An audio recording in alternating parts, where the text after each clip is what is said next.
Brothers and sisters, men and women, Bharatiyas, we here today are concerned about the sad and miserable state of our nation. Our nation is behind China, is behind the USA, behind Russia, behind Europe, behind Canada, and behind many other countries of this world at this moment. To think of this country where Chandragupta Maurya was there, was the king, Amoghavasha one, the king, was the king. To think of that country which was known as the golden sparrow of the world. To think of that country which contributed 25% of the world's GDP less than 250 years back. Now stands in a miserable sorrow state.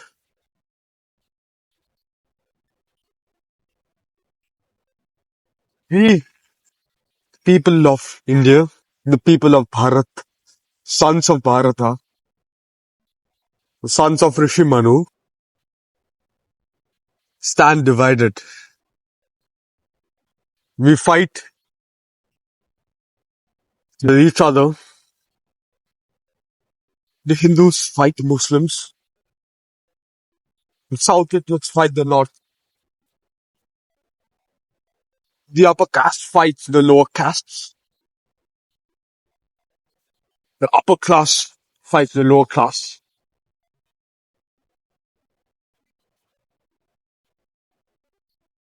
When such divisions exist, and when on these divisions elections are fought, yes, I tell you, you can expect our nation to go to hell very, very fast.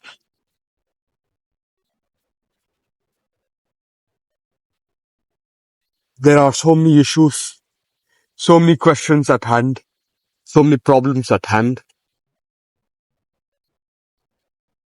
We don't know where to start. And this is a cause of great anxiety to us. And the politicians, these netas, the professional liars, use this anxiety for their own advantage. Since they twist the facts, they twist the truth,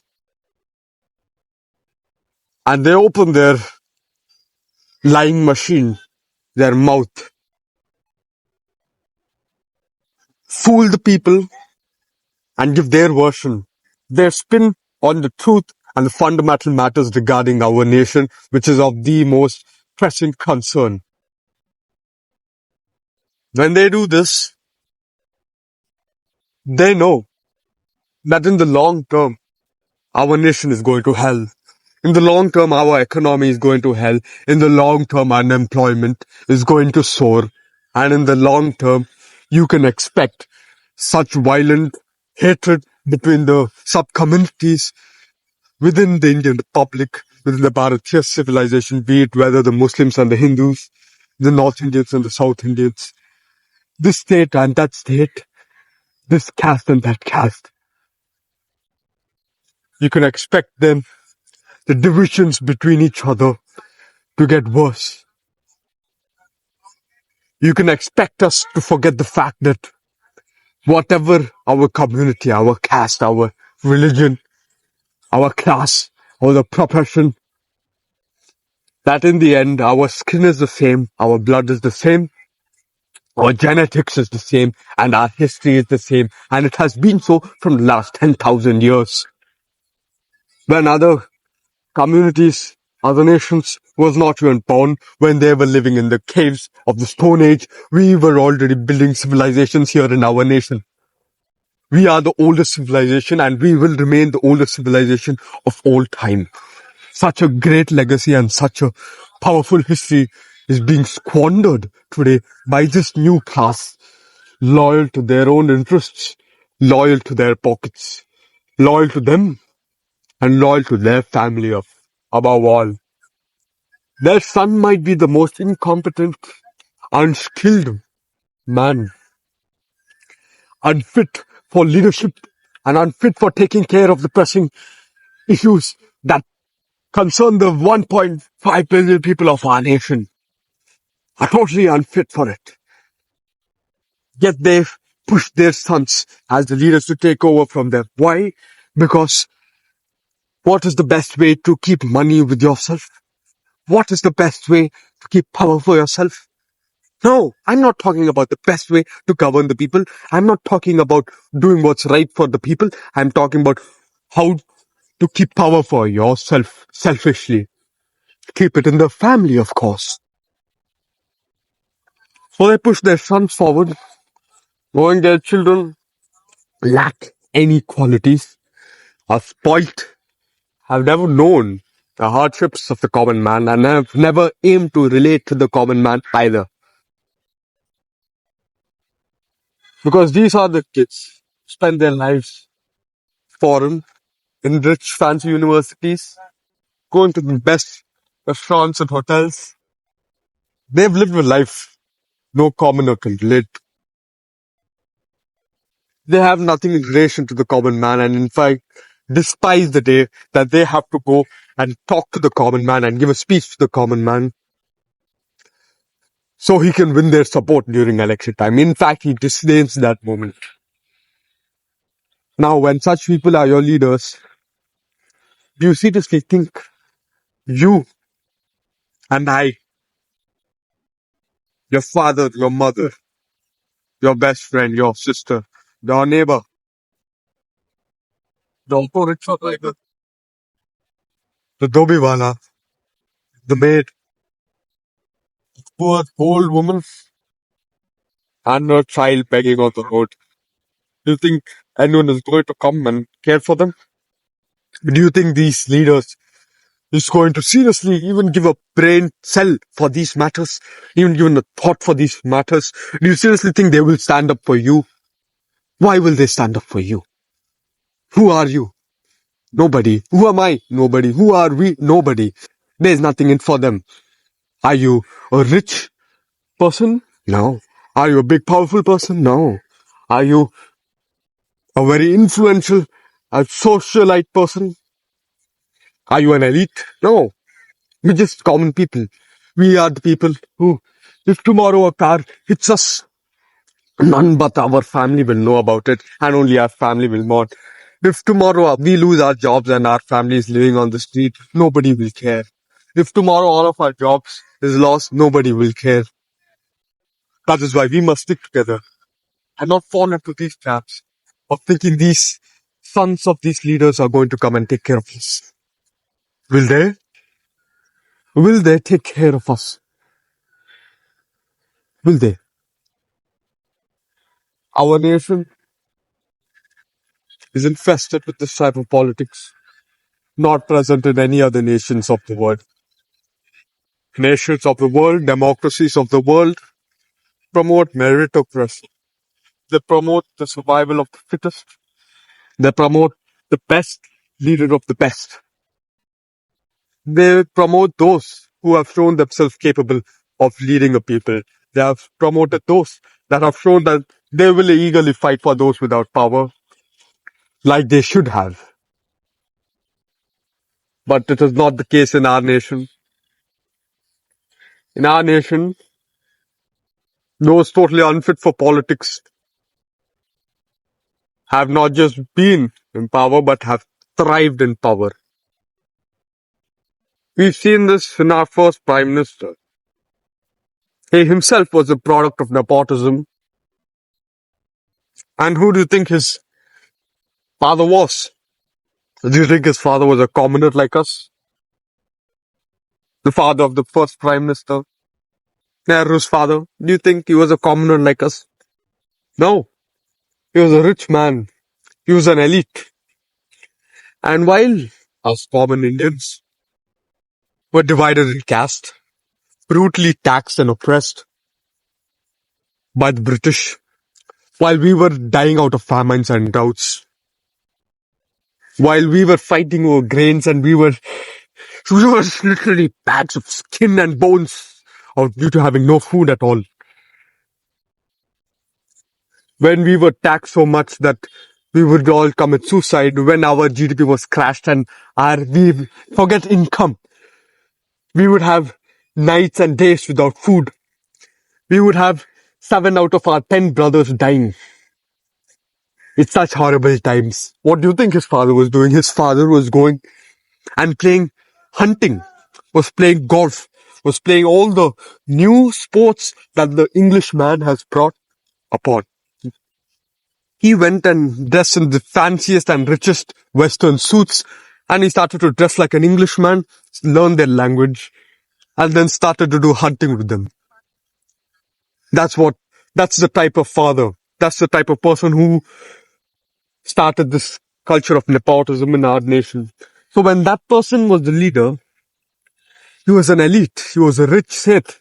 He was who couldn't give a damn about the laborer who's dying, about the miserable children dying out of starvation in those times. He couldn't give a damn because he had to do hunting. And then to win the support of the masses, he wore a simple white shirt, a dhoti, and a kurta. And he fooled the masses. This English-speaking, Western-loving, who didn't give a damn during the droughts and famines, this elite suddenly dressed up like a common man, and he fooled the public. And that is the culture that has been put forward from past more than 100 years and is present even in this year, in this month of June 2025. He then won the support of the public, and the public thought he is their leader.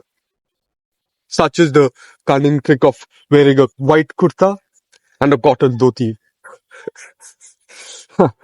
And then you think his son was any different? Son was the same. Privileged elite, had no contact with the masses, but became the president of the Congress party and then became the prime minister for no other reason other than due to his father's nepotism. And what did he do then? Put his daughter, who lived privileged Western life, was even educated in the Western world. And what did she do? She came back, wore a simple sari, and started saying, Garibi hata. I started saying, as a mother of the poor, all because she wore a sari. This, this is the type. Then what did she do? She put her son on the throne. Who? He didn't even have a political position. He had no political experience and he was not at all interested in politics. But he became the youngest prime minister. Such is the power of nepotism in our nation. And what did he do? He died. Then what happened? His wife, an Italian, is now the president and is the ruler of the Congress party in our nation. All while, and now her son is the face of the Congress party. So I have just elaborated the story of more than 100 years of nepotism going all the way back to the 1800s. Now, do you seriously believe and do you seriously think that these people actually care about you? Do you think that if a person wears a dhoti and kurta, if a person like a sari, you think they become leaders of the masses, leader of the poor? You think they seriously care about you? No, they don't. And now only has that culture gone to Congress. That culture has gone to every single party, unfortunately. We're those that hate the Congress, supposed enemies of the Congress. The culture has been spread there. And the effects of this policy can be seen in our nation. So I ask you people, When will you get fed up of this? Wasn't 100 years enough? 100 years? Was it? 100 years of pushing aside the best men and always choosing and supporting those who didn't even give a damn about you. Is this enough? Or do you want some more? Do you want some more? People need to tell that this is enough. We do not want this, and we want someone who will put us first, not their son first, not their daughter first, not their grandchild first.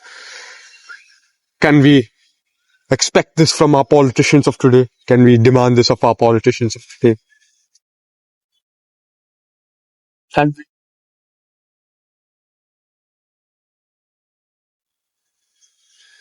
Will we go and will we come down to the streets and will we protest and say, we want a leader who puts us first?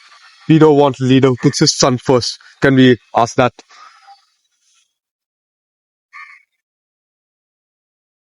Because the day we ask that is the day we have gained our freedom. Our freedom was not gained in 1947. Our freedom will be gained on that day when people will choose their own leaders, and that day the leaders put their children first, their children last behind people. Because first is the people.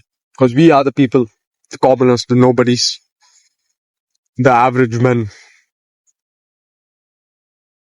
who allow them to take control of our fate, not for free. They have an obligation to us, and we must ensure that that obligation is met. Stand up for your rights and do not support all of these who put their children first and not you first. Stand up for your nation, stand up for your culture, stand up for your history. Stand up for what's been taken away from you. Stand up.